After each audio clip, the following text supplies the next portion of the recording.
Planning 101. Why do we plan? Why do we do this? Why are we showing up every month to talk about development?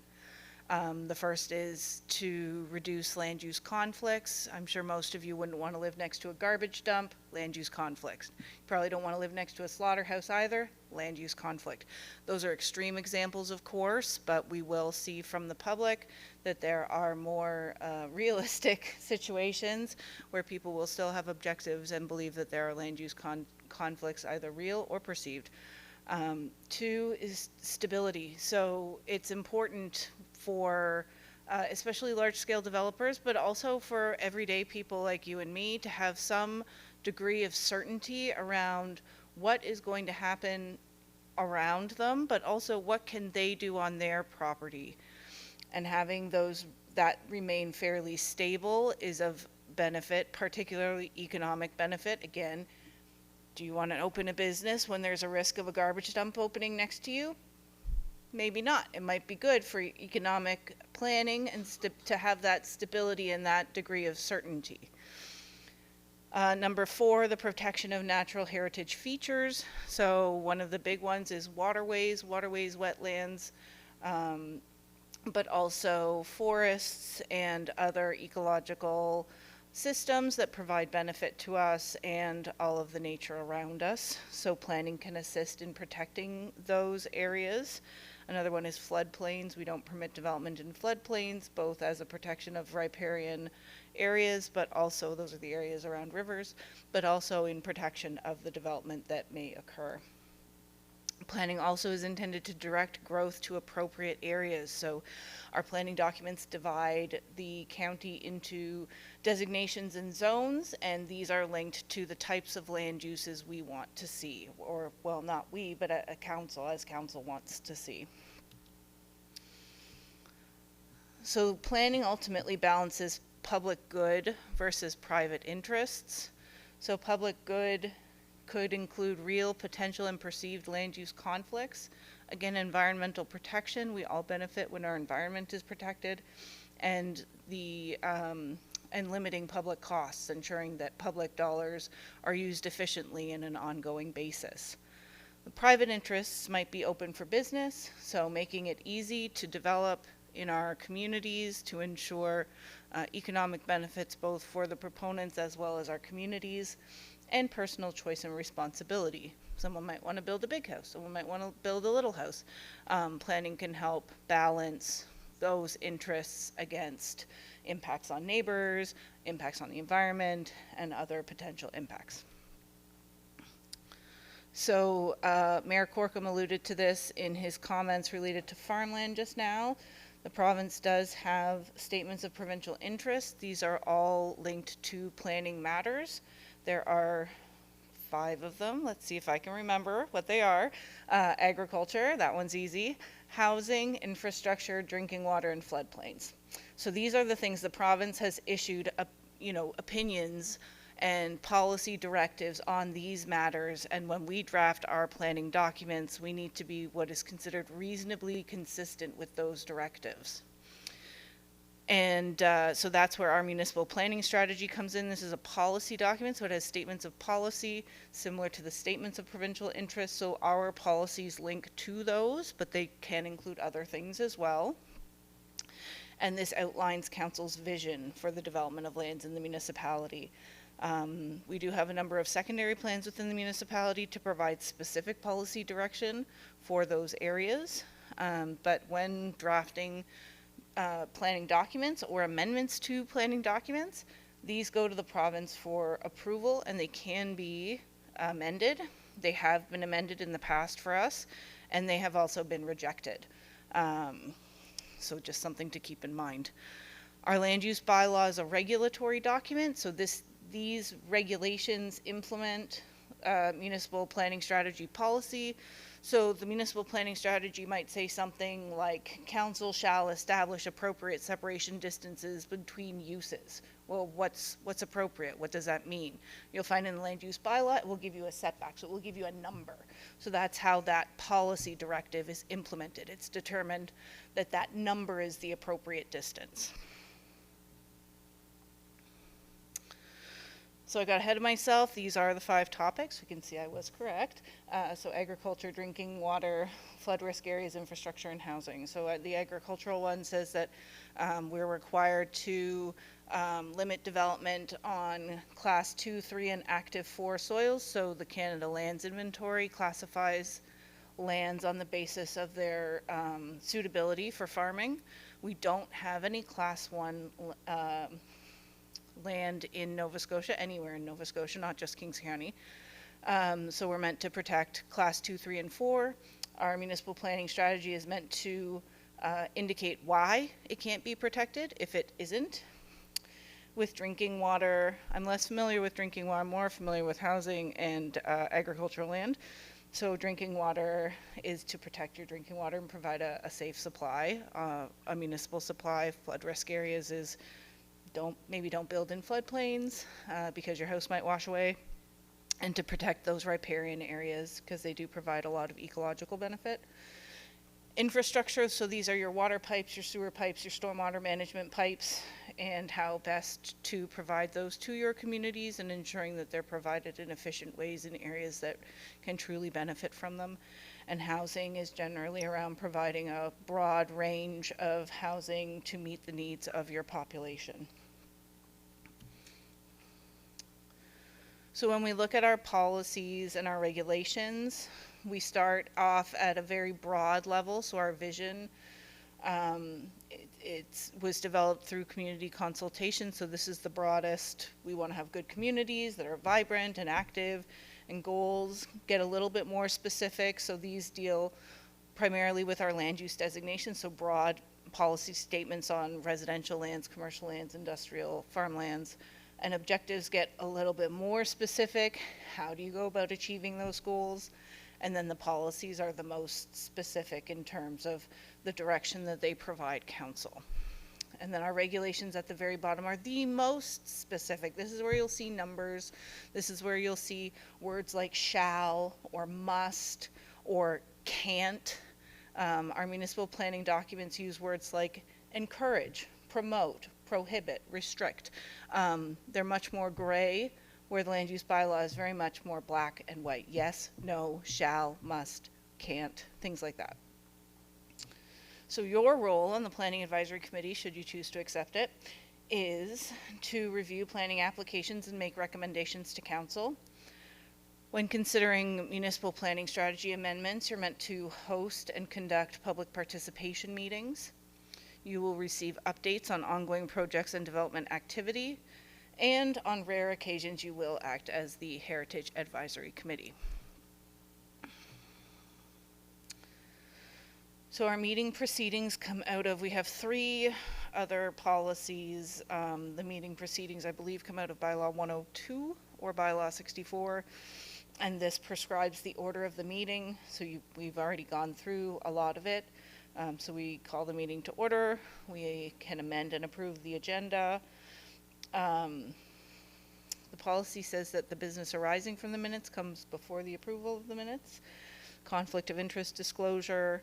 I'm not going to go over this overly, just because I know council has had a significant amount of training on conflict of interest, but this is just if you have an interest, particularly a fiduciary interest in an application, you are meant to excuse yourself from the discussion and any votes related to particular applications if you do believe you have a conflict of interest. Then we have business. This is where we review our applications. There may be other business that's added, and then we receive correspondence and comments from the public. We set our next meeting date. Our meeting date is generally the 2nd Tuesday of every month at 1 p.m. in these chambers, and but it's not unheard of that we might have a meeting on a different date if there are conflicts, or additional meetings as the case may be. And then the last item is adjournment. So our agenda package, how is this developed? So we, at a staff level, we have a senior staff member assigned to this committee. I believe it's either me or Trish, but we all work together as a team to develop the agenda. All applications will include a staff report with a recommendation from staff that's included in your agenda package. During the meeting, staff will present each application, often briefly. We try to keep our presentations fairly short and interesting. So the real meat of the application is in your staff report. I highly recommend you read them. We do spend quite a lot of time trying to get them right and to provide you with all of the information you need to make an informed decision. So we do highly recommend you read them. But if you don't have the chance to read them on occasion, we do a sort of high-level overview of the application and how it came to be. So you as the committee will make a recommendation to council, or you can send it back to staff for more information, or you can recommend refusal. However, all recommendations do go to council. So when we look at our planning documents, we have our policy document, the municipal planning strategy, which provides broad policy direction. So this lays out a roadmap for council and how to develop land within the municipality. It divides our land into broad land use designations. So there are 6 in total: residential, commercial, industrial, agricultural, shoreland, and resource. And the municipal planning strategy outlines opportunities for amendments and development agreements. If they don't appear in there, we can't consider them. So that's one thing that we find is often a misconception among the public, but often as well with members of committees, is that development agreements are not a quote-unquote get out of jail free card. They can't be applied everywhere, and they can't be applied for anything. It has to specifically be laid out in the municipal planning strategy. And our municipal planning strategy does include secondary plans as well for the communities of Kingston, Greenwood, Centerville, Port Williams, New Minas, and Grand Pré. Did I miss any? So our land use bylaw implements the policy of the municipal planning strategy by providing specific regulatory requirements. So it divides the land into specific zones, and contains a list of permitted uses, as well as lot requirements that establishes setbacks, building heights, and things along those lines. So the municipal planning strategy outlines, and you'll see a lot of these, within each land use designation, it enables certain zones. So within our residential designation, we have our R1, R2, R3, R4, R5 zones. The M1 zone, or the M2 zone, is not enabled in the residential designation, hopefully for obvious reasons. So not all zones can be located within all designations. To change a designation is a municipal planning strategy amendment. So those are typically sort of our more heavy lifting types of applications, whereas amendments to land use bylaw or development agreements are fairly commonplace. You will see those every month. So the land use bylaw also includes additional overlays. This is where our environmental protection and drinking water protection comes in. So the most common overlays relate to drinking water protection. So we call those well field protection overlays.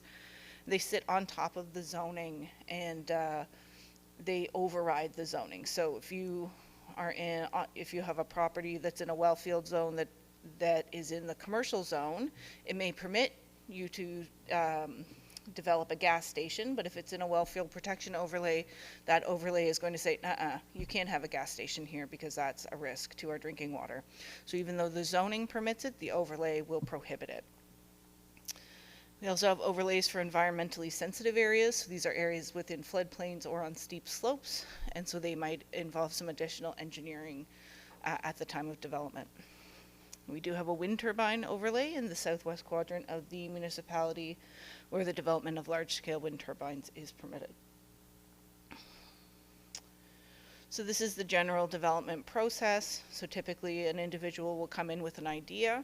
They'll discuss it with one of our development officers. So our development officers deal with development permits. So this is a permit that asks the question, is it permitted under the land use bylaw? And if it's yes, they issue a permit. And if it's no, we'll get to that in a second. So if it is permitted, they can apply for their permits, both a development permit, yes or no under the land use bylaw, but also a building permit. So that's where the National Building Code comes in. And the bottom half of the process involves primarily the National Building Code with periodic building inspections, and then finally an occupancy permit. So if the development officer says no, not permitted under the land use bylaw, is that it? No. That's where We as planning staff and you as planning advisory committee come in.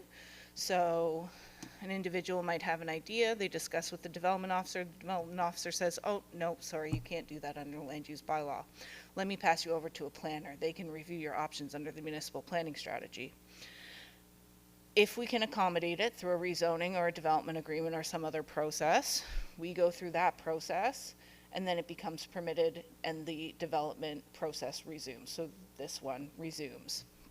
So it goes from not permitted to now permitted. So you're in here, you're in this process. So things that happen as of right will not come before you. So subdivision applications don't come before you. Permitted development permit applications don't come before you. I've not at this municipality, but at a previous municipality, I remember watching a committee meeting and someone was like, well, nothing's ever happening here. Nothing ever comes before PAC.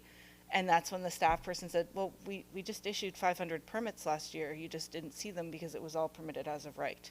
So it doesn't mean nothing's happening. So if we cancel a meeting because we don't have anything on the agenda, it's not that nothing's happening. Things are still happening. We have worked very hard, especially with this set of planning documents, to ensure that appropriate development as much as possible can happen as of right. We're working very hard to not be the county of no. So if we cancel a meeting because we don't have anything on the agenda, it doesn't mean nothing is happening. Chances are good that a lot is happening. It just doesn't necessarily need to come before council. So our planning process, we will remind you of this process every single time we go over an application. Sometimes we do it twice even. So we receive a complete application, we'll hold a public information meeting. We hold a public information meeting for all development agreement applications and for all rezoning applications that involve greater than 1 acre of land. Following the public information meeting, staff will do our review. We compare our proposal against our policies. We investigate concerns that are raised at public information meetings and report back to you on that, and prepare a staff report, which we bring to you at Planning Advisory Committee. You will review the application and make a recommendation to council, at which point it will go to either first reading or initial consideration, 2 different terms for the same thing. First reading is for rezonings and text amendments, and initial consideration is for development agreements. If council intends to move forward with the application, they will authorize a public hearing and then give the application either second reading or final consideration. And that's where we enter into the 14-day planning or appeal period. We'll go over that in a moment. So the types of planning applications, again, you will likely see very many land use bylaw amendments, mostly map amendments. So this is what we call a rezoning. That's a moving from one zone to another. Do we have a rezoning today? Yes, Alice is going to do a rezoning for you. I'm going to do a development agreement for you. But we also have text amendments. So if we want to amend the text of a land use bylaw, we have a text amendment today too. We have all of them today, a full complement of applications for you. So our text amendment today is to add a permitted use to, typically it's to add a permitted use to a zone. We are adding a permitted use to many zones, but Alice, I'll leave that to Alice. I don't want to ruin the suspense. So development agreements they kind of operate as property-specific rezonings. We can really tailor the permitted uses and restrictions to a certain degree, although we can't control everything. That's important to remember. We can't control everything. The Municipal Government Act outlines what can and can't be within a development agreement. So a development agreement can't include anything that would not otherwise be included in a land use bylaw. And the Municipal Government Act outlines all of the different things that can be contained therein. And so if it's not in that list, we can't regulate it. On rare occasions, you will see municipal planning strategy amendments. We are working on one at the moment, so that will very likely come before you. And we do heritage designations. So if someone has a historic property and they wish to designate it as a heritage property, they can make application to our office, and that would come before you as well. So I went over this a little bit already, but the similarities between a land use bylaw amendment and a development agreement are they must be consistent with the policies of the municipal planning strategy. This is how we as staff develop our recommendations. We review the application against our policies, and we'll outline all of the relevant policies to that proposal and make a recommendation. They both enable development that are not currently permitted as of right on that given property. They don't exempt the application from the requirements of the National Building Code or other permitting requirements. It's important to remember that this is the first step of a development proposal, provided if it's not permitted as of right, this is the first step. This sets it up so that we can issue a development permit, but this process does not issue the permits in and of themselves. That's a separate process afterwards. Both a rezoning and a development agreement have the same status under the Municipal Government Act, so they follow the same process and have the same steps and implications. And for both, the ability for council to consider must be enabled within the municipal planning strategy. So it needs to say council can consider a rezoning or development agreement for this use in this location. So some of the differences. So land use bylaw amendment, I went over this with council, and I sort of compared it to a land use bylaw amendment is like a menu at a restaurant. It has a set of predetermined rules with multiple permitted uses. You can pick your hamburger, you can pick spaghetti, but it has the full list of permitted uses and then the rules around those uses. Development, the land use bylaw amendment must meet, development with the land use bylaw amendment has to meet all of the rules of the zone. They don't get to pick and choose. But over time, this has long-term flexibility. So if you rezone to the commercial zone and you open a retail store and it doesn't work out, you can come in and apply for permits to convert it to a restaurant. You don't need to do a planning application because that's a permitted use in the zone.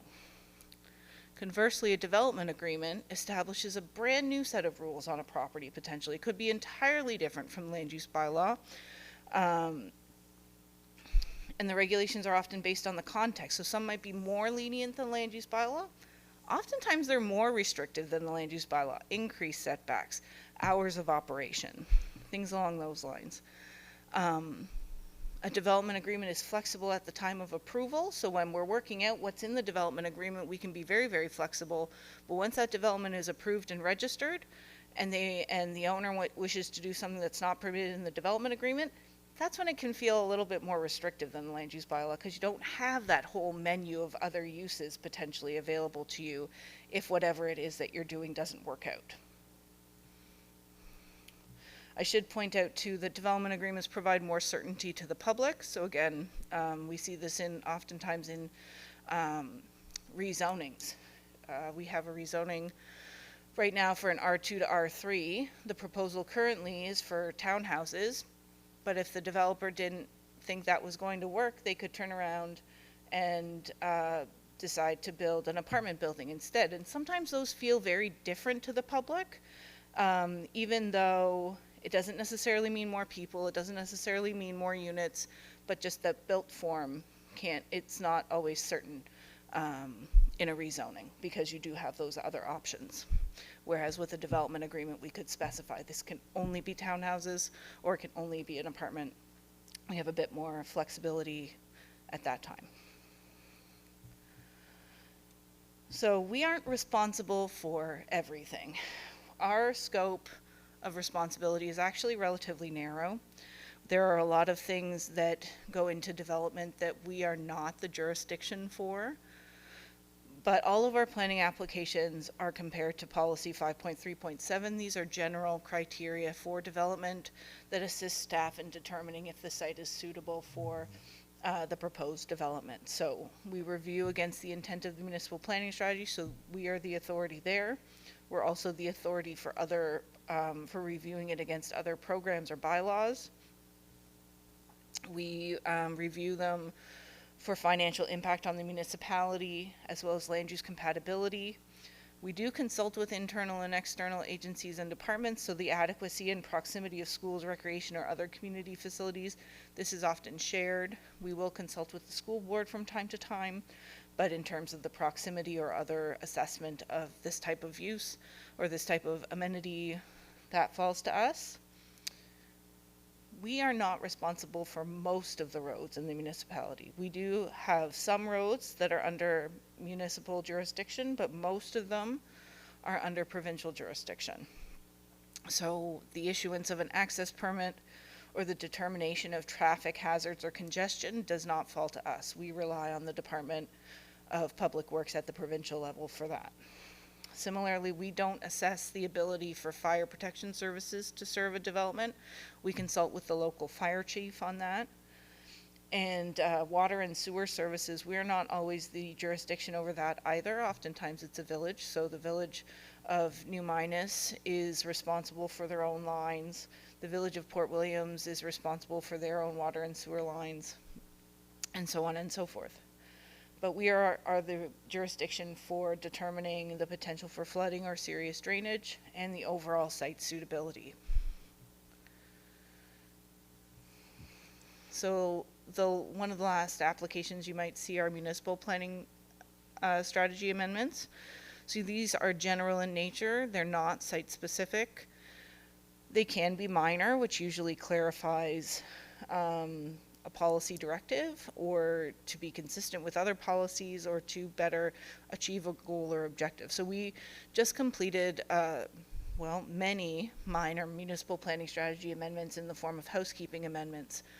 As we used our documents, we found that there were certain things that were inconsistent. So, section references that didn't necessarily match up, typographical errors, or things that were not being interpreted in the ways that council had initially intended. So these were all made, and they were approved by the province. So those would be minor ones. Major ones, I think it's safe to say that the suggestion from the mayor today would be considered a very major municipal planning strategy amendment. So that would be depending on the direction from council, and I don't want to wade too deep into it, but depending on the direction, it could be an incredibly large project or somewhat smaller. But it is a major change in the policy direction as it is currently written.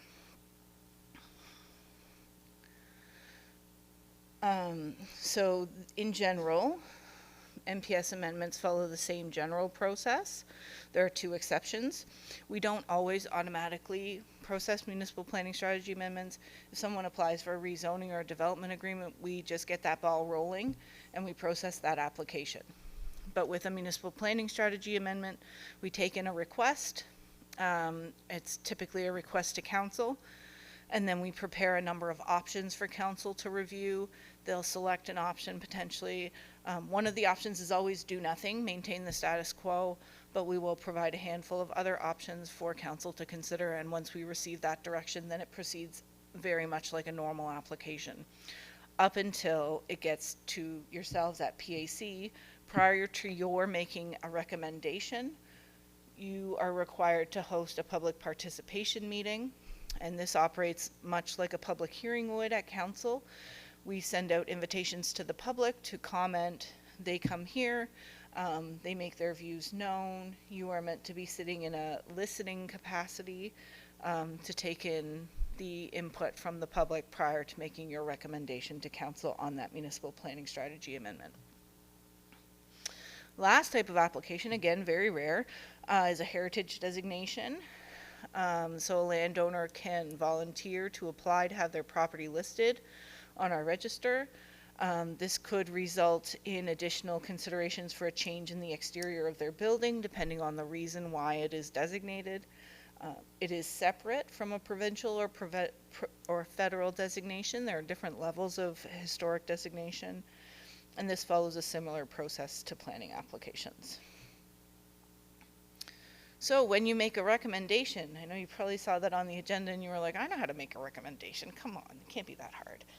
You have to have a few things in mind. So you have three options when making a recommendation. You can recommend approval. This is by far the most common. Don't feel like you're not meeting some kind of quota if you don't ever recommend refusal. We at a staff level work really hard with our applicants to ensure that we can bring applications to you that you can approve. Nobody wants to waste their time working on an application that isn't going to go forward. Not us and not the applicants. So we work really hard to try and craft these applications to ensure that they meet our policies and we can recommend approval. If you feel like we haven't covered all the bases, you're more than welcome to make an alternative recommendation that might involve requesting more information or recommending a change to a draft development agreement. Or, on the rare occasion, you can recommend refusal. This is where it gets a little tricky. Your recommendation needs to be based on policy, and we'll talk about why that is in a moment. We did have a planning advisory committee at one time that believed that if someone did something illegally, whether knowingly or unknowingly, that meant that they shouldn't get to go forward with a positive recommendation. But this is not your opportunity to punish someone for doing something wrong. So it can't be used as a recourse to building without a permit. And again, there's a, had you decided to do that, there's a risk there. And again, recommendations to refuse an application are still reviewed by council. As a committee, you are not able to make decisions. You must make recommendations, and then the decisions are ultimately made by council. This is why making recommendations based on policy is so important. Any application, aside from a municipal planning strategy amendment, can be appealed to the Utility and Review Board. This is a provincial independent body that has legal or court-like powers regarding a variety of topic areas. Some are regulatory and others relate to appeals from municipal councils. So the Utility and Review Board oversees, for example, Nova Scotia Power. They set our gas rates. They have a hand in insurance, although I'm not too clear on that, but I know they do. But they also hear planning appeals. So they hear the appeals either from members of the public or, in the case of a refusal by council, by a proponent on planning appeals. So are the decisions binding? Yes, they are binding. They're able to override a decision of council. They can't do anything that council wouldn't otherwise be able to do, but they can override a decision of council. How is a hearing conducted? I would recommend you attend a hearing if you have the opportunity. We don't have any currently on the books at the moment, although we have had 9 in the last 4 years, so chances are probably fairly good there will be one during your time on the committee. I do recommend you attend one. They are interesting. I know West Hants has one on the go right now too, so you can definitely check the Utility and Review Board website if that is something you are interested in. But it operates very much like a court. There are different sides, there are lawyers. They call witnesses, examine evidence and other information. Yes, I can answer any questions you might have about that. So, this is where your recommendation comes in. What does the Utility and Review Board take into account when making a decision? They take into account the exact same thing council is meant to take into account when making a decision, and it answers one question and one question only. Was the decision of council consistent with the policies of the municipal planning strategy? This is where your staff report is very important because we go over all the relevant policies. And this is where also, if you were looking to, punish someone for building something without a permit, the Utility and Review Board doesn't really take that aspect into account. If the policies are there to support it, then it's really meant to go forward as long as it's consistent. So, our ongoing and upcoming projects. We are currently processing applications. We just received 6 in the last couple of months, so we do have some work to do. The municipality is proud to say we did receive just under $6 million in Housing Accelerator Fund money from the federal government. So we are working on initiatives to meet our requirements under that. So you will see projects that we are doing in support of that. I did mention we have current requests for amendments to the municipal planning strategy and land use bylaw related to an expansion of the new Minas Growth Center into Greenwich, and we are putting the finishing touches on a new subdivision bylaw. That's the end of my presentation. I'm happy to have a discussion or answer questions, or I'll pass it back to the chair. Thank you, Laura. Like Laura mentioned, she's happy to answer any questions or have any discussion on any of the information she provided. So is there anything that that PAC wishes to bring forward at this time? Councillor McPherson? Thank you very much, Madam Chair. Through you to Ms. Mosier. Thank you for the detailed and comprehensive presentations. There's a lot of information, a lot to learn for this committee, those of us new to it for sure. I want to preface my comments last question by saying that I feel that we as elected officials have a primary responsibility for the protection of farmland in Kings County and the Annapolis Valley. And I think that's of primary importance to us in our obligations, both as elected officials and as committee members as well. That said, getting back to the mayor's initial comment that was referenced a couple of times in your presentation as well about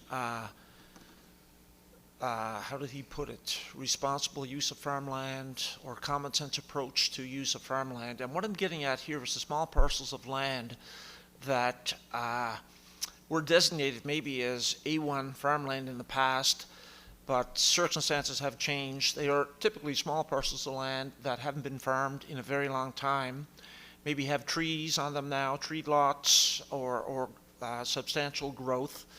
And just looking at your comment about the MPS amendment potentially being major, and you alluded to the fact that it could be a major amendment if we went that route. My question is more around the use of rezoning. So my vision of probably what happened was at a period in time, someone went around and looked at maps and looked at land in the Annapolis Valley and designated a zoning to land, and a lot of it was owned A1 farmland, and others were zoned in the other zones, 6, was it? I forget how many zones, 7 potential zones that could be used. Times change, land use changes. There are small parcels of land that in 2024 maybe don't fit into that designation that may have happened 50 or 100 years ago.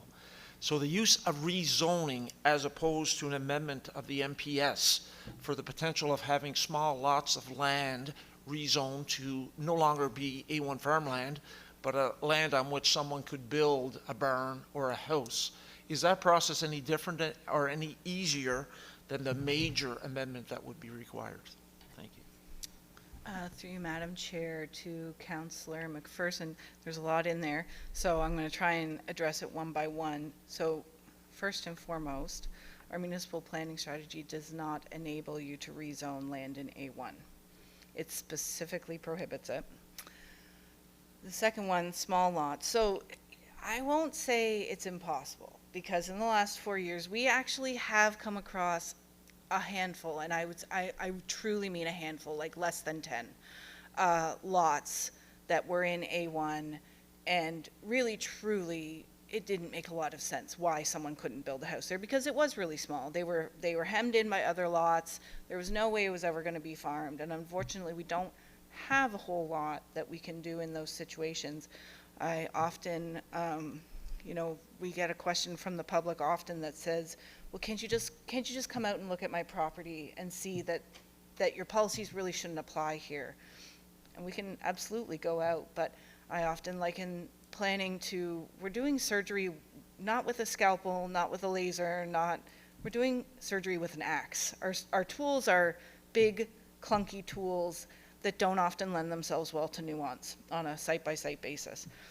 Most of the time, when we get people coming to us saying, well, my lot's really small, it's not been farmed in so long, lot lines move. That's why we have a subdivision bylaw. Lots can be consolidated with other lots to become big enough to be farmed. And I take your point on forested land, but all of our farmland was once forested. Trees are not necessarily a detriment to farming. And I don't want to get too deep into this because it sounds like we're going to be doing a lot of work in this topic area, so we will have the ability to share information with you in a more nuanced and complete way. If I could, Laura, what I think we might do at the suggestion of Trish at our next PAC meeting or an additional PAC meeting, have just a meeting solely on A1, A2, farmland policies, with accompanying examples as to some of the lots and the things that Councillor McPherson have raised. Like, would that be an acceptable course of action for the group, so that we can have that presentation and yeah, okay. And I didn't mean to interrupt you if you wanted to continue. I just thought that Nope, might be like a nice segue into, we probably would be here all day if we wanted to talk about the nuance of farmland And all week, maybe. and all week. We could talk maybe all farmland. month, We could maybe, talk farmland a lot. Yeah. maybe the rest of this year. Who knows? Okay, so we'll leave that piece there, and if that's okay with you, Councillor, and we'll make sure we address it like in a really holistic, wholesome way at another time. Yes. Okay, Yeah. perfect. Agreed. Councillor Gates. Thank you, through you, Madam Chair. Laura, could you briefly explain to me, once municipal council gives approval and then provincial gives approval, and then of course, then there's an appeal process at the end, I believe. It depends on what kind of application you're talking about. So on development agreements and rezonings and text amendments, these are all appealable. So once council approves the application, what we do is we used to put an ad in the newspaper, but the Municipal Government Act has since been amended and we can just put it on our website. So we can put a notice of approval on the website, and that kicks off a 14-day appeal period, during which a member of the public or a neighboring municipality, although that's never happened, can appeal a decision of council on a municipal planning strategy. So, and the province doesn't approve land use bylaw amendments or development agreements. We do inform them that council has approved them, but they don't, the province doesn't then approve them as well. The province approves municipal planning strategy amendments. So the way that works is once council adopts municipal planning strategy amendments, we send them to the province, and the provincial director of planning has 30 days to review the amendments to determine if the subject matter of the amendment relates to one of the 5 statements of provincial interest. And if it does, so she has 30 days to do that review. If it does trigger one of the statements of provincial interest, then it goes to the Minister of Municipal Affairs and Housing for review against the statements of provincial interest. And then he, at that point, would have the ability to amend, approve, or refuse. And he has 60 days to do that. Once we receive word back from the province, again, we publish a notice of approval, and then they're fully in force. But there's no ability to appeal a municipal planning strategy amendment. Thank you. Anything further, Councillor? Nope, I think that answers that. Okay, perfect. Anything further for Laura at this point in the agenda? Okay, so that concludes the orientation. Would folks be amenable to a 5-minute break at this point in the meeting? Yes, okay. We're working hard today. Laura's given us a lot of information. 5-minute break, and then we'll come back and do our 3 items of business. Thank you so much. I'll see you back here at 2:10.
coffee over the weekend, and so no one's sleeping very well. So I need another coffee. Yeah. And I like to take a couple breaks because then we can focus in. All right, we're now on item previously known as 12, but currently known as 13, business. Item A, application to enter into development agreement on Old Dyke Road, PID 55209-530 in New Minas, which will be presented by Laura Mosier. Ms. Mosier, you have the floor again. There you go. Thank you, Madam Chair. So this is a development agreement application to permit multi-unit dwellings on Old Dyke Road in New Minas. So first and foremost, what is a development agreement? A development agreement is a legal contract between council and a property owner, which restricts the developer to the use or types of uses outlined in the agreement. And it allows council to exercise more specific control over not only the types of use or uses, but also over potentially the character, the form and maintenance of the development. The agreement runs with the land. That is, the conditions of the agreement do not cease if the land changes ownership. Conversely, if you are the signatory, of a development agreement, you can't take that development agreement from one property and do the same thing on a different property just because you have signed it. It goes with the land, not with the individual. And I'm going to warn you right now, it looks like this presentation has some kind of timing built in, so please bear with me. I had this on a recent one. I don't know how it happens. So again, we'll show our process. So we did receive a complete application. This application is quite old. It is from 2020, so some of our policies have changed since we received this application, but we'll discuss that later.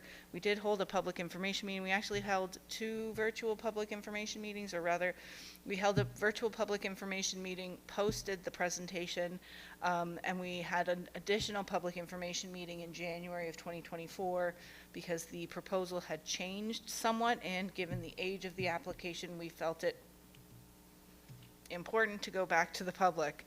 I'm going to figure this out after this meeting. To go back to the public to seek input. We did not receive a whole lot of comment from the public. Initially, there were some concerns with the height of the buildings, but we have not received some significant comments from the public since then. So we have conducted our review, and we are here at Planning Advisory Committee. Should you recommend, council, once you make a recommendation, council will give the application initial consideration, and if they look forward to moving the application forward, they will hold a public hearing, give the application final consideration, after which a 14-day appeal period will commence. So our proposal is to permit via development agreement 2 residential dwellings containing a total of 50 residential units located on Old Dyke Road, which is PID 55209-530 in New Minas. Proposals for high-density multi-unit development within the residential designation can only be considered by development agreement. This is a rendering of the proposal. So we do see 2 buildings. One is 3 stories and the other is 4 stories. And between the 2 of them, they can contain 50 units. This is a map of the county, and the red circle on the map shows the approximate location of the proposed development. This is an aerial photo of the site. It is a former mobile home park. It's tucked in behind the Pita Pit in New Minas. On the right-hand side, we have the Circle K with the Mary Browns. Depending on your fast food proclivities, that should give you some landmarks. Most of the mobile homes are gone now. They were all rented, so those folks have since found alternative housing. There is a 1-unit dwelling on the property. This is intended to stay during the construction of the first building, and will be ultimately demolished at the time of the construction of the second building. This is a zoning map of the property. The subject property is in the R3 zone, so that is our mixed residential mixed density zone. It permits all manner of residential housing types from 1 units, 2 units, townhouses, all the way up to multi-unit dwellings containing up to 12 units at a density of 2,000 square feet per unit. We see the surrounding area is in the C1 or general commercial zone, so Commercial Street runs through the middle of this photo. To the south, we have Boston Pizza is on this corner. This is Lawton's and Home Depot and Winners, and then this is the Circle K and the Irving. When we look at our land use designations, so again, a bit more general, we see residential and commercial that line up somewhat with our zoning.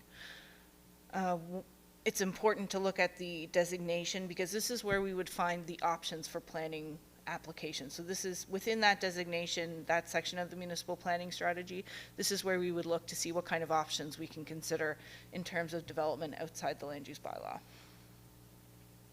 So again, this is our rendering. This is the proposed site plan.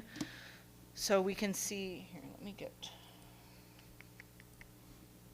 so we have two buildings. We have this one, which is the 3-story building, and this is the 4-story building. The applicant has indicated that they plan on building the 3-story building first and the 4th-story building second. However, the draft development agreement does not provide any direction or restriction on which one happens first. We see 2 parking areas, one in between the 2 buildings and one here. There is also underground parking being proposed, at the very least in this building. So our enabling policy is policy 3.1.10 of the municipal planning strategy. So council shall consider only by development agreement proposals for high density residential development in the residential designation. And all development agreement enabling policies contain one or more criteria the council's intended to use to assess the appropriateness of the application. So this is the direction that council is meant to follow in making their decision and for you to follow in making your recommendation. So council shall be satisfied that the proposal for high density development has frontage on a collector road. So this proposal actually does not have frontage on a collector road. However, it does abut the general commercial zone. It should be noted that this zone permits mixed use developments up to 6 stories. So where the Old Dyke Road is not a collector road, there is one intervening parcel that is permitted to have far more intense development. And given that there won't be any development up here, I should have mentioned actually, Old Dyke Road is partly publicly owned and partly privately owned. So up until about here, it's a public road, and beyond that it is a private road. We don't permit development on private roads within growth centers. And given the O1 zone up here, so the O1 zone is applied to our floodplains and steep slopes and does not permit any development. Given that no development can occur to the north of the subject property and that the development options to the south of the subject property are significantly more intense than on the subject property, staff are satisfied that even though it is not on a collector road, the intent of that policy has been met. So the second criteria is that the access to the proposed high-density development is not through a low-density neighborhood. And as we just saw on the map, this is not through a low-density neighborhood, it's through one commercially zoned property. The design, scale, and location of buildings is sensitive to the character of and provides an appropriate transition to the surrounding areas. So again, where commercial street permits up to 6 stories, going from 6 stories to 4 stories to 3 stories provides that transition that we're looking for. There are single-family dwellings on the properties to the rear. However, these are also in the R3 zone, so at any time, any one of these properties could be developed with significantly higher intensity residential uses. And so staff are satisfied that this does provide that transition, and where the 3-story building is to the north and the 4-story building is to the south, that transition has been provided, and the development has been sensitive to the surrounding area. The R3 zone, the maximum height permitted is 35 feet, or traditionally that translates into 3 stories. So this would be consistent with that. And finally, that the proposal meets the general development agreement set out, criteria set out in 5.3 development agreements and amending land use bylaw. So that goes to our jurisdictional slide. and staff were satisfied. We did consult with the Department of Public Works, and they were satisfied that there wouldn't be any traffic congestion. We did consult with the Village of New Minas on water and sewer servicing, and this property can be serviced by water and sewer. It can also be serviced by the local fire chief. I also want to point out that we do take all of our applications to any village commission when it is located in a village, which we did so last month, and the village commission did not have any comments or concerns about this development at that time.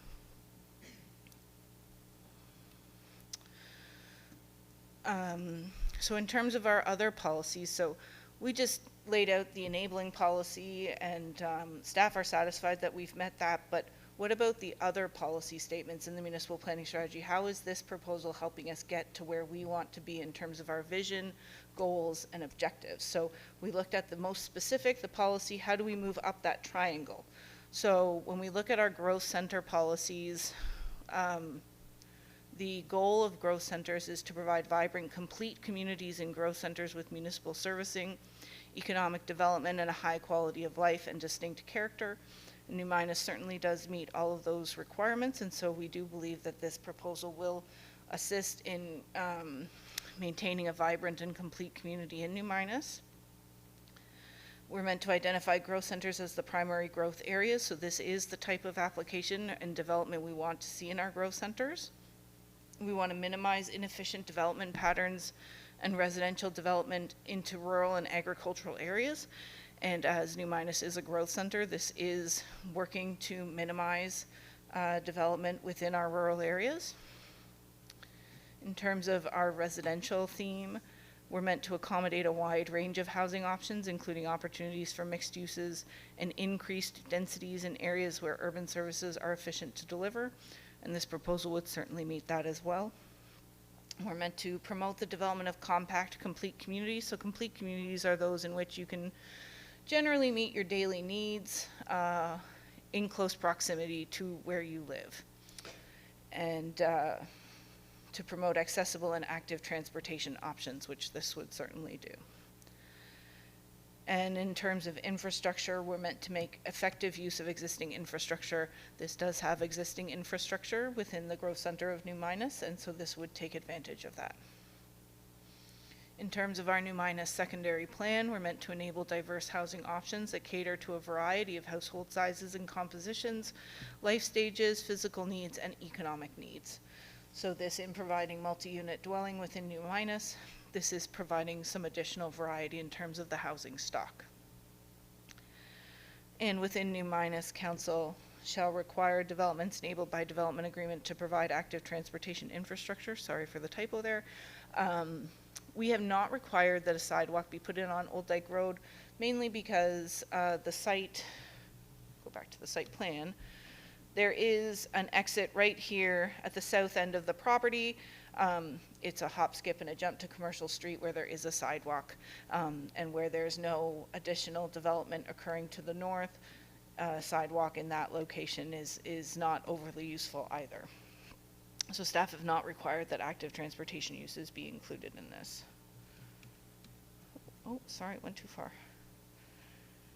And we're meant to establish minimum requirements in land use bylaw for bicycle parking for commercial and multi-unit residential uses, and the development agreement does require the provision of, I believe it's 6 bicycle parking spaces within the development agreement.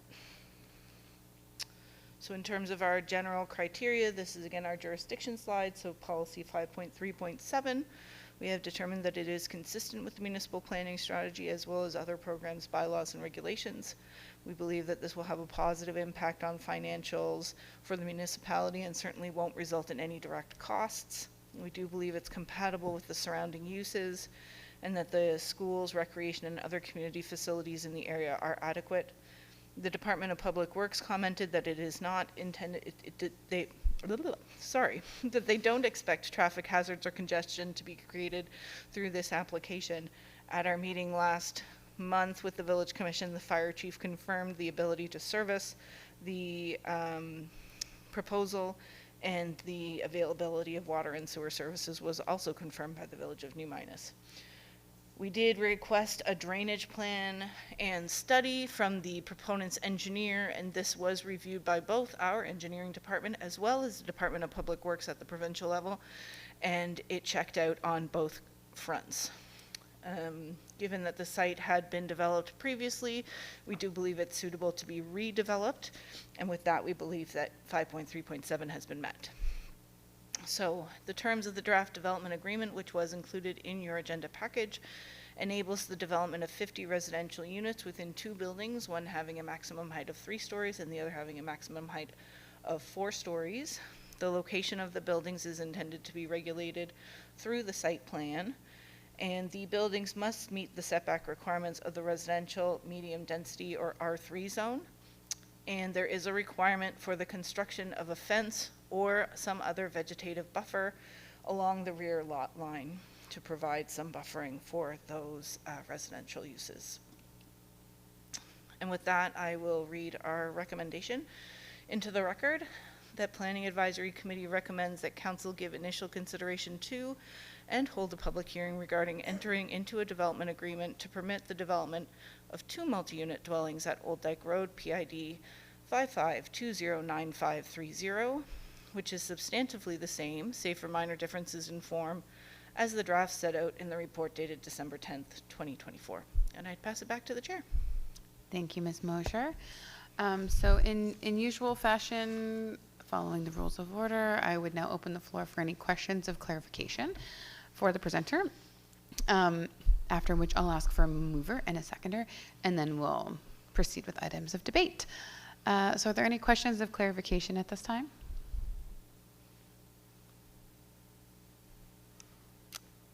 Ms. Friars? Thank you, Madam Chair. Through you, just a question. Do you know if this development is intended for rental or condo purchase?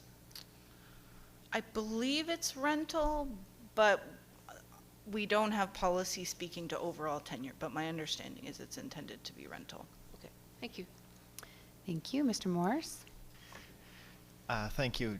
Through you, Madam Chair, to Ms. Mosher. Just wanted to ask, the zoning won't change with the DA, application of the DA, is that right? Through you, Madam Chair, to Mr. Morris, that's correct. The zoning will remain the same, and then the development agreement sort of sits right on top of that. Okay, thank you. Thank you, Mr. Morris. As a follow-up to that question, what was the rationale for the proponent in proceeding with a development agreement versus a land use bylaw rezoning? So I did mention that this application is 4 years old. It started out as a 32-unit single building, and at that time we needed to move forward with a development agreement due to the well field protection overlays. So when this application was received, we did not have the new secondary plan in place. But that process, the new secondary plan process, removed restrictions on multi-unit development in the well field protection overlay. So we proceeded with a development agreement for one reason, and then that reason disappeared, but in the meantime, the proponent increased the number of units from 32 to 50, which put it over the density of the R4 zone. So we did consider a rezoning, but in looking at the revised proposal, it was too dense it wouldn't have been able to be accommodated in the R4 zone. Good question. Okay, thank you very much. Everybody else is confused now, but good question. Well, it's interesting because it really highlights, an application like this does highlight the difference between a development agreement and a rezoning. And in this case, we actually got more density per parcel of land using a development agreement than a rezoning. And I think that's really worth highlighting. But that's opinion, and I'll save it for the motion. Councillor Gates. Thank you, through you, Madam Chair. I would judge by this development that he's maximizing and most efficient use of it by creating as many units, which I commend the developer for. I just have one quick question with regards to fire and safety. If there's only one exit, is that bottlenecking? That's correct. We specifically did ask the fire chief about the access point, and he did confirm that that was A-OK. Okay. Anything else, Councillor? Good. Okay. Deputy Mayor? Thank you, Madam Chair. Through you, you quickly went over the stormwater management. If you could just kind of dive into that a bit more, and were there any conversations about how they're going to mitigate any water going onto the existing structures surrounding them in their application? So both our requirements and provincial requirements or regulations require that post-development flows need to be the same or less than pre-development flows. So whatever is flowing off the property now, that cannot increase through this development. So we did see this property goes from almost nothing paved to almost everything paved. So there will be a significant increase in stormwater management. They have developed a plan to manage that through the use of catch basins and gradual release. But again, sorry, it's been a long day. So that was studied, and that review was conducted by our engineering department and the Department of Public Works, and they reviewed the calculations and the math that was done to manage the stormwater, and they did agree that this was an appropriate approach. Okay. Any follow-up, Deputy Mayor? No? Okay. Any further questions of clarification at this moment? Okay, seeing none, Ms. Mosier very graciously read us the motion, so I won't read it again, but it's on the screen in front of us. Do we have a mover of this motion? Moved by Deputy Mayor Peckford, seconded by Ms. Friars. And is there any discussion or debate prior to the vote? Councillor McPherson. Thank you very much, Madam Chair, through you to Ms. Mosier. Thank you very much once again for the very detailed and clear presentation, reasonable presentation at that. I'm interested, as always, in public engagement. I was pleased to hear that the elected officials in the New Miners Village Commission did not voice any opposition, it sounded like. I'm just curious to the single-dwelling homeowners along the west end of the proposed development. Have you had any response from those folks? Oh, there you go. Sorry, I turned my light off. That was That's my okay. fault. Through you, Madam Chair, to Councillor McPherson. We did hear from them initially with regards to concerns around the height, but that's the origin of that buffer to provide them with some privacy. I should also note that the buildings have been designed such that main living spaces are not overlooking the rear yards of those residential uses. So while I can't really control that through the development agreement, the proponent has turned their mind to that and has designed the buildings to minimize that sort of potential intrusion. There are no balconies on that side of the building, and then there would be that buffer at ground level as well. Anything further, Councillor? Okay. Anything else, items of debate or discussion before we call the question? Okay. Seeing none, the question is called. All in favor or otherwise, please signify in the usual fashion. And for anyone listening online, the 10-second delay is in between when the motion is called to vote and then the voting. And so then it shows up on our electronic boards. Okay, the motion carries unanimously.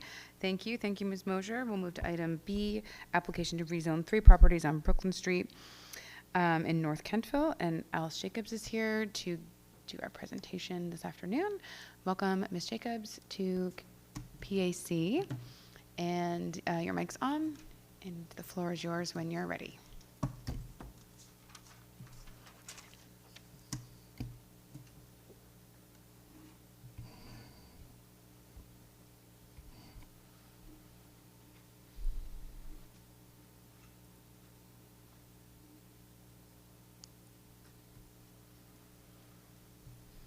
Thank you, Madam Chair.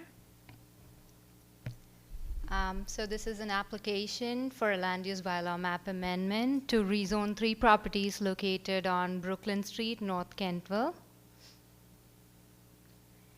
In terms of the process, it's similar to what Laura explained for the DA, with a slight difference in the terms. So the first step is to receive a complete application, which we have received, and the second step is a public information meeting, which was held in the council chambers. I believe it was in July. And the third step is a staff review, where staff have reviewed this application and we have prepared the report, which was submitted to the Planning Advisory Committee. And the fourth step is the Planning Advisory Committee meeting, which is this meeting right now. If the Planning Advisory Committee recommends a positive recommendation, it will go to the council for a first reading. And council will decide whether to forward the application to a public hearing. If it goes to a public hearing, the public hearing will be held in the council chambers, and it will be open to the members of the public. So members of the public can come in and share their concerns and comments about the application. Soon after the public hearing, the application will go for a second reading. So during the second reading, based on the input received from staff, the PAC, and the public, the council will form a decision, and this decision will be advertised on our website, at which point a 14-day appeal period will begin, and during that period, the decision of the council could be appealed to the Nova Scotia Utility and Review Board. So the red circle on the map is the approximate location of the property within the growth center of North Kentville. The property is, as I mentioned earlier, the properties are located on Brooklyn Street, North Kentville. And this is the aerial view of the subject property.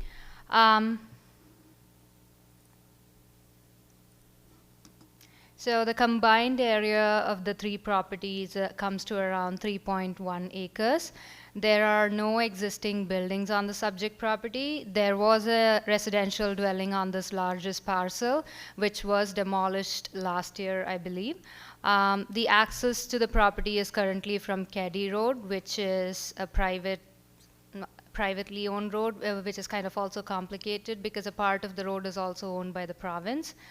The applicant has obtained an access permit from the Department of Public Works in order to access the property from Brooklyn Street for the proposed development. In terms of the neighboring uses, the uses to the north and to the west are residential uses, and to the east, on this lot, there is the Valley Regional Hospital, and to the south, we have the town of Kentville.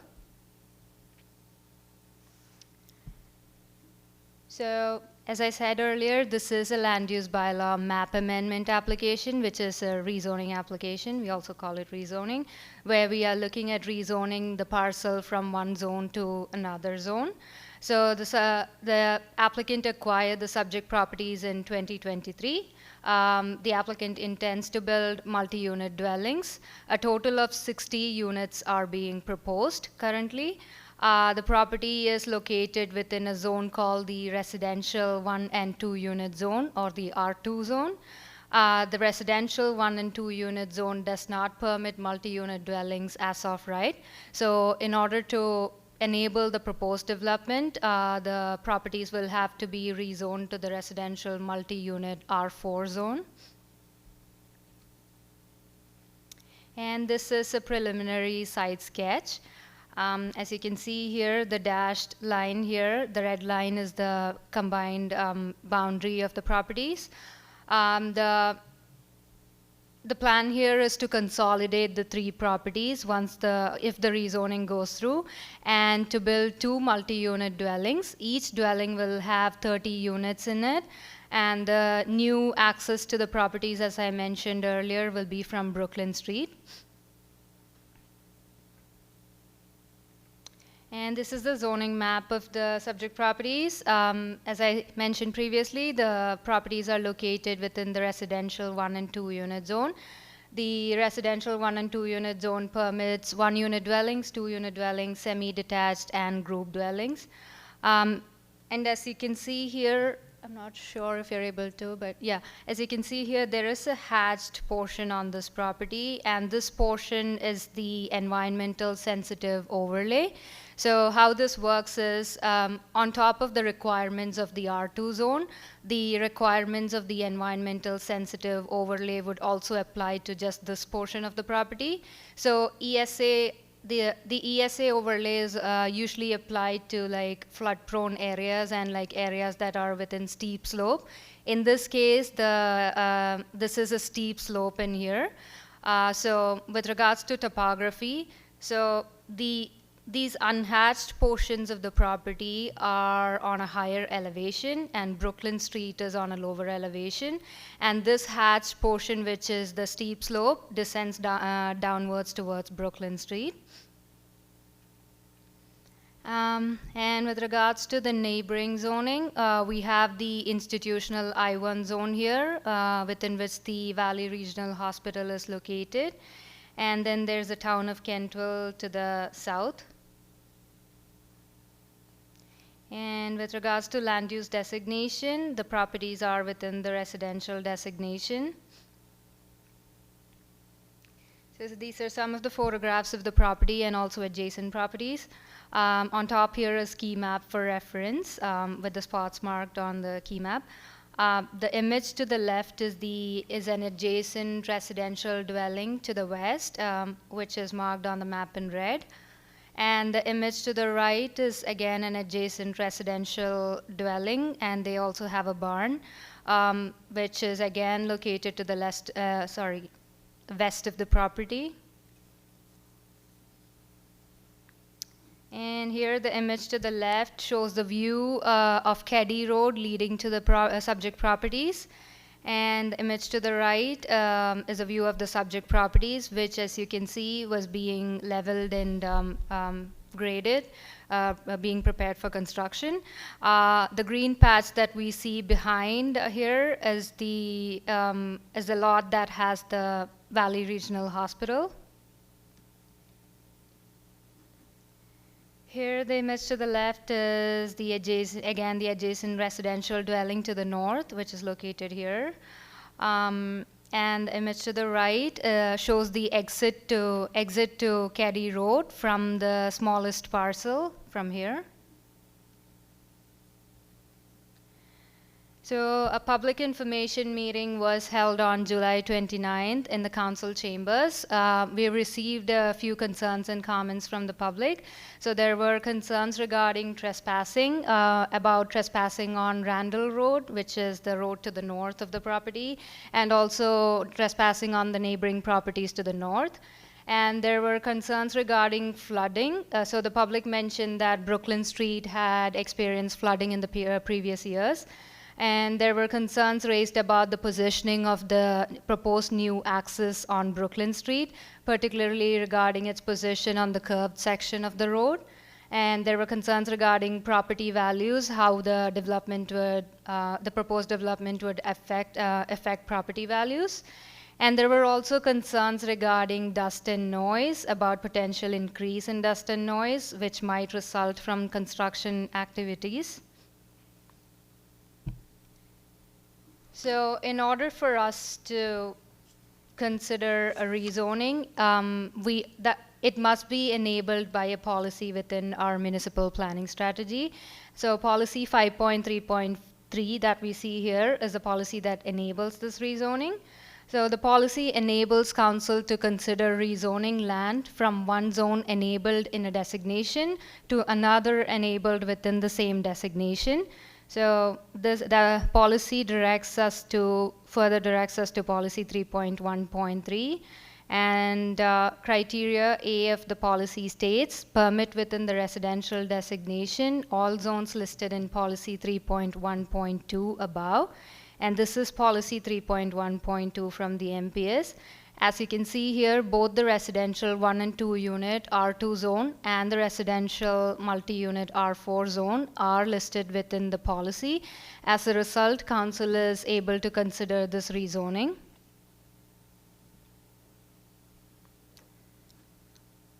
So this is another policy from our NPS, for policy 5.3.5. In order for staff to form a recommendation, we would need to review if the proposal meets the intent of this policy. So this policy applies to all rezoning applications. And there are 3 criteria to this policy. I will review each criteria in detail. So the first criteria, we will check if it would be appropriate to place the proposed zone on the subject properties. That is, if the intent of the proposed zone is being met through this rezoning. So this is the intent of the proposed zone, which states, lands located in the zone are intended for the development of housing in higher density building types in strategic locations such as near main transportation corridors and near employment in commercial areas. This zone is intended to include residential units at a higher density in a variety of building types. So with regards to the access, as I mentioned earlier, the access to the proposed development would be from Brooklyn Street, which is a main transportation corridor. And this is a portion of the town of Kentville's zoning map. And these are the subject properties. And this dashed line that we see here is the border of our North Kentville Growth Center, and this is the town of Kentville. So as we can see here, the properties are located on the periphery of the growth center within proximity to the town of Kentville. And this blue portion on this map is the town of Kentville's general commercial zone. And this zone includes a diverse range of commercial uses, and it also serves as a significant employment hub. Also, we have the Valley Regional Hospital right next to the property, which is again a significant employment hub. So we could say that the properties are located on a strategic location, being close to all these facilities. And the proposal here is to build 60 units, which aligns with the zone's objective to promote higher density housing in strategic locations. As a result, staff are of the opinion that the intent of the zone is being met through this rezoning. And this is criteria B of policy 5. Wasn't me, I promise. No problem. This is criteria B of the policy. So in this criteria, we would review if the impacts of the proposed development or other permitted uses within the new zone are acceptable. With regards to the non-residential uses, both the R2 zone, that is the current zoning, and the proposed R4 zone, both zones permit a few non-residential uses that are considered lower impact uses. These uses are usually preferred like close to residential neighborhoods. So with regards to non-residential uses, we do not have any concerns. With regards to residential uses, so the current zoning permits residential uses like 1-unit dwellings, 2-unit dwellings, semi-detached, and group dwellings. These uses are also permitted within the proposed R4 zone. The R4 zone also additionally permits townhouses, multi-unit dwellings, and residential facilities. But as I mentioned previously, the combined areas of the properties here is 3.1 acres. And based on the area and based on the requirement of the current zoning, the property owners could have a maximum of up to 68 units on the subject property without any rezoning. With the rezoning, they could have a maximum of up to 76 units. But if it is rezoned to the R4, then there would be additional standards that would apply. So additional standards for multi-units such as higher setbacks and amenity spaces and solid waste storage space and increased parking would apply in the R4 zone. So the number of units, if rezoned to the R4, would ultimately depend on how the proposal meets all the requirements of the proposed zoning and all the other requirements of the land use bylaw. Again, as a reminder, the number of units currently being proposed here is only 60 units, which is within the limit of the current zoning.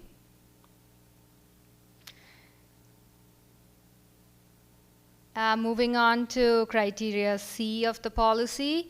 So in this criteria, we would assess if the proposal meets all these criteria that are listed within policy 5.3.7, which is our general criteria. In this case, the proposal is consistent with the intent of the municipal planning strategy, and there are no conflicts with any municipal or provincial programs, bylaws, or regulations. We do not expect any financial impact on the municipality because of the proposal, and the proposed residential use will be compatible with the other residential uses in the neighborhood. The property is within proximity to schools, recreation, and community facilities, and the school board has confirmed the adequacy of school. The school board has confirmed that they would be able to potentially take up more enrollment as part of this development. With regards to traffic hazards and congestion, the Department of Public Works did not indicate any concerns. And the Kentville Fire Chief has confirmed the adequacy of fire protection services for the property, for the proposed development. There is adequate sewer and water services to facilitate the proposed development. With regards to flooding and serious drainage problems, because we don't, so we did convey the flooding concerns with the Department of Public Works, and it was agreed that because we don't have a final site plan yet, the applicant will be required to submit a drainage plan when they are submitting the site plan at the time of permitting. So at that point, they will need to the drainage plan will need to show that the post-development flow does not exceed the pre-development flow. And again, back to our process, we are here at stage 4, which is the Planning Advisory Committee. If the PAC recommends a positive recommendation, it will go to the council for a first reading, and from there it will be forwarded to a public hearing. And soon after the public hearing, there will be a second reading, at which point council will form a decision, and this decision will be advertised, at which point the 14-day appeal period will begin. And the public hearing will be advertised on the municipal website and social media sites, and properties within 500 feet will also be notified about the public hearing. So based on our review, staff are forwarding a positive recommendation to the Planning Advisory Committee, and the recommendation is up there on the slide. With that, I pass it back to the chair. Thank you very much. Do we have any questions of clarification at this time for Alice on this rezoning application?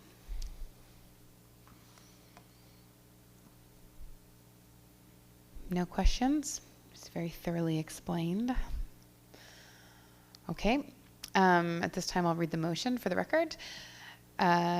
Recommendation is that Planning Advisory Committee recommends that Municipal Council give first reading to and hold a public hearing regarding the application to rezone the properties located on Brooklyn Street, PIDs 55047856, 55472955, and 55473987 in North Kentville, from the residential 1 and 2 unit R2 zone to the residential multi-unit R4 zone as described in Appendix D of the report dated December 10th, 2024.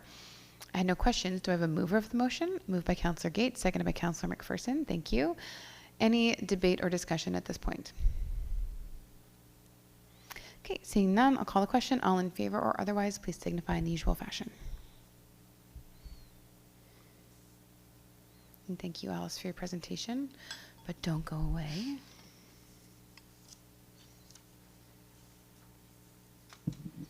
The motion carries unanimously. Thank you.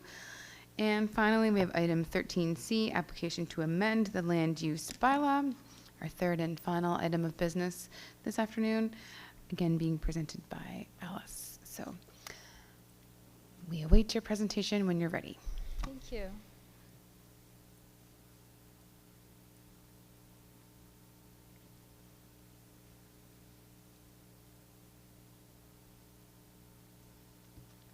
So this is land use bylaw text amendment application. This is a bit different from the previous applications. So as we saw in the previous presentations, a DA application and a rezoning application is kind of site specific, as in it applies to a particular property or properties. It does not include any amendments to the text of the land use bylaw, but land use bylaw text amendment application, we are looking at amending the text of the bylaw, which means like amending a certain regulation or adding a certain use to a zone, or maybe amending the setbacks or something within our land use bylaw. So this amendment would apply to all areas within the county where the specific regulation applies to. It is usually prompted by an application, but it does not just apply to that particular application or that particular property. In terms of the process, it is similar to the previous ones. So we have received the complete application. A PIM is required for all land use bylaw text amendment applications. So a PIM was held in October. We have done the staff review, and we've prepared the staff report, and it was submitted to the Planning Advisory Committee. We are currently at the Planning Advisory Committee, and if Planning Advisory Committee makes a positive recommendation, the application will go to the Council for a first reading, and Council will decide whether to forward it to a public hearing. If it goes to the public hearing will be held here in the Council chambers, and it will be open to the members of the public, where they can come in and share their concerns with the Council. And then soon after the public hearing, it will go for a second reading, where Council will form a decision based on all the input received, and the decision will be advertised on our website, and the 14-day appeal period for the application will begin, and the Council's decision can be appealed during that period. So there are two prompts for this application. The first prompt is the applicant who submitted the amendment request has a property in Black River Lake. So the property has an existing residential dwelling, and the applicant wants to operate a bed and breakfast operation within the dwelling. In our municipality, bed and breakfast operations are permitted as home-based businesses within a dwelling. And under home-based businesses, bed and breakfast operations are subject to certain additional requirements. And one such requirement is frontage on public road. In this case, the property does not have a frontage on public road. Black River Road that we see here is a private road. As a result, the applicant is not able to operate a bed and breakfast operation within the dwelling. And the second prompt for this application is, in August 2022, the province released new registration requirements for short-term rentals. And the province made it mandatory for short-term rentals to be registered with the province in order to operate. And for this registration process, the property owners are required to obtain a letter from the municipality stating that the short-term rental meets the requirements of the land use bylaw. But we've received a few applications for bed and breakfast operations, but in a few cases, the letter could not be issued because the bed and breakfast operation did not meet the requirements of the land use bylaw. So this amendment would also help ease a few requirements for bed and breakfast operations and help facilitate the provincial registration process. So a bed and breakfast operation is a residential unit in which overnight accommodation may be provided to the public. It includes meals may be provided only to overnight guests, and it is the principal residence of the owner of the operation. So in order to operate a bed and breakfast operation, the owner has to reside in that particular dwelling. As I mentioned previously, bed and breakfast operations are classified currently under home-based businesses, and they are permitted within 1 and 2 unit dwellings outside of growth centers, and they are also permitted within 1 and 2 unit dwellings within growth centers that are accessed via collector roads. These operations are subject to certain other requirements under home-based businesses. So the proposal here is to amend the text of the land use bylaw. Through this amendment, the bed and breakfast operations are proposed to not be classified under home-based businesses anymore. So if they are not classified under home-based businesses, they will not be subject to the additional requirements of home-based businesses. So they are proposed to be permitted within residential units in all zones that permit residential units. So this would be similar to residential care homes and Airbnbs, which are currently permitted within residential units. And the use would then be subject to the requirements of the underlying zoning. So unlike residential care homes and Airbnbs, where the owner is not required to reside within the dwelling, the bed and breakfast operations would require the dwelling to be the principal residence of the owner of the operation. So the amendment would apply to all zones that permit residential units, as I mentioned previously. And in this map, you can see all the zones within the county that permit residential units. So this amendment would apply accordingly. In terms of the impact, the staff are of the opinion that the impact would be identical to that of a dwelling. So, for example, if you have a dwelling with more than four bedrooms, and if you plan to rent out 4 rooms within the dwelling, that would bring in more people into the dwelling, and that would also bring in more cars to the property. And the bed and breakfast operation would be something similar to that. Like, you can only use up to 4 rooms within your dwelling for a bed and breakfast operations, but 5 rooms in case of properties within Grand Prairie Heritage Conservation District. But for the rest of the county, it's limited to 4 bedrooms, so 4 rooms within a dwelling. So a public information meeting was held on October 29, 2024 in the council chambers. We received a few concerns and questions.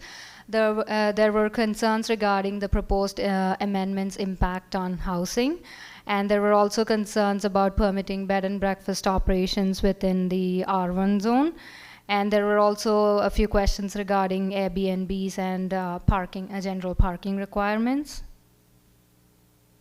And this is the policy within our MPS that enables this text amendment.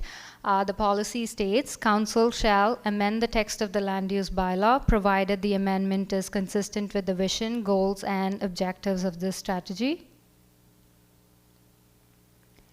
And these are some of the goals, objectives, and policies regarding tourism and economic development that are relevant to this application.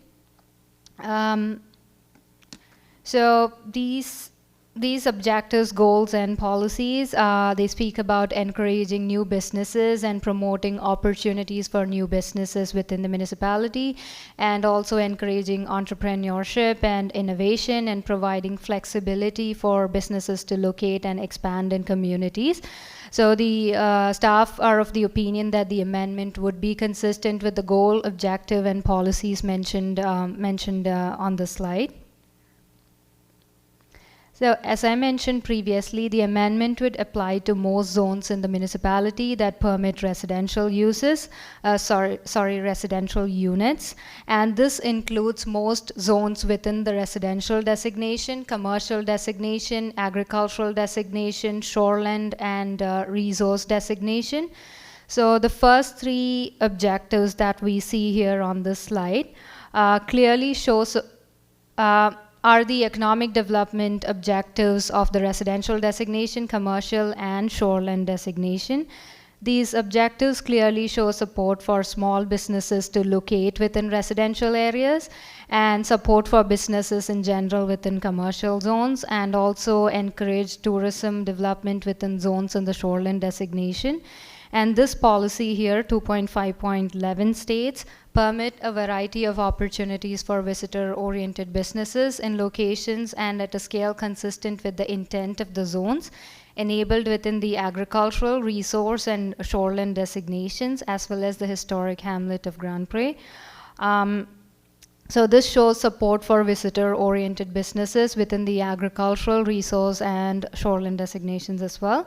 As a result, the staff are of the opinion that the proposal will be consistent with the relevant goals, objectives, and policies of the MPS. Again, coming back to the process, we are at the Planning Advisory Committee stage. The next step will be a first reading, where Council will decide whether to forward the application to a public hearing. And then soon after the public hearing, there will be a second reading, at which point Council will make a decision, and this will be advertised on our website, at which point a 14-day appeal period will begin. The public hearing will be, a public hearing for the text amendment will be advertised on the municipal website and on social media sites. There will be, so for text amendment applications, we don't send out notification letters to property owners because it is not, it does not just apply to a particular property, it applies to a lot of properties within the county. So. Based on our review, staff are again forwarding a positive recommendation to PAC, and the recommendation is up there. With that, I conclude my presentation and pass it back to the chair. Thank you so much. At this point, I'd look for any questions of clarification from Council. Councillor Gates. Thank you, Madam Chair. I just, through you, like to ask the question. I would have some regards to fire and safety issues. Will they be inspected before they get approval? I'm just thinking maybe older homes that might not meet safety and fire, like exiting the building, or will they? Mm-hmm. Staff have a, we have Director Javerick. Through you, Madam Chair, it's, well, I guess two things. That would be outside the scope of what PAC should be addressing. But as an aside, normal building permit processes would occur. So as long as it's a legal dwelling, our building inspection would not be involved. Any follow-up, Councillor Gates? Thank you. You're good? Okay. Thank you for the question. Mr. Morse. Thank you, Madam Chair. Through you to Ms. Jacob, just wondering if the addition of this use would remove it from being a home-based business from now on? Through you, Madam Chair, that is right. It will not be classified under home-based businesses anymore. It will just be a permitted use within a residential unit. Okay, thank you. And just as a follow-up question, so if one were, if a citizen wanted to start a bed and breakfast, it would essentially be the same permitting process as it was before? It's just allowed in more zones, is that correct? I'm seeing nods up here, but I'll look to Ms. Mosier. Through you, Madam Chair, to Mr. Morse, that's correct. So someone with a dwelling would come in and say, I'd like to operate a bed and breakfast. And then our development officers would compare it against the land use bylaw, and more likely than not, they would issue a permit. Okay, thank you. Thank you. Thanks for the question. Any other questions of clarification? Okay, I don't see any. We have a motion, a recommended motion, of course. All motions are recommended until we make them. Planning Advisory Committee recommends that Municipal Council give first reading to and hold a public hearing for the amendments to the text of the land use bylaw to enable bed and breakfast operations within residential units in all zones that permit residential units as described in Appendix A of the report dated December 10th, 2024. Is there a mover of this motion? Mr. Morse and Ms. Friars, thank you. Any discussion, debate, contrary-mindedness that folks wish to share at this point in the meeting? Okay, I see no debate. Call the question. All in favor or otherwise, please indicate in the usual fashion.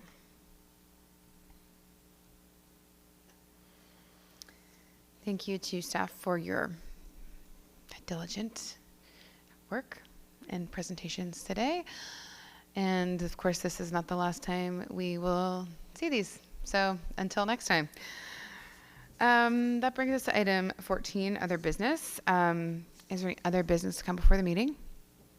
I have one piece. I did receive a piece of correspondence from a citizen member that I wanted to acknowledge. It will be on our next PAC agenda from Mr. Chris Can regarding an application timeline for applying to be a part of the committee and considered by the nominations committee that and around the importance of having Indigenous voices represented in land use decisions in Kings County. So I just wanted to acknowledge that and thank Mr. Can for his participation through that letter, and it will be coming to the next meeting, but just wanted to highlight it for you all today.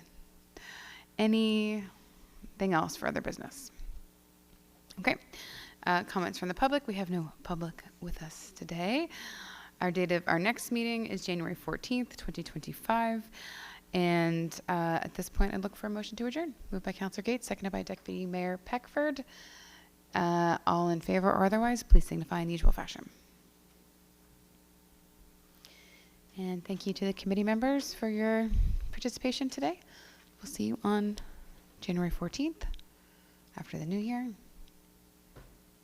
We are adjourned. Thank you so much.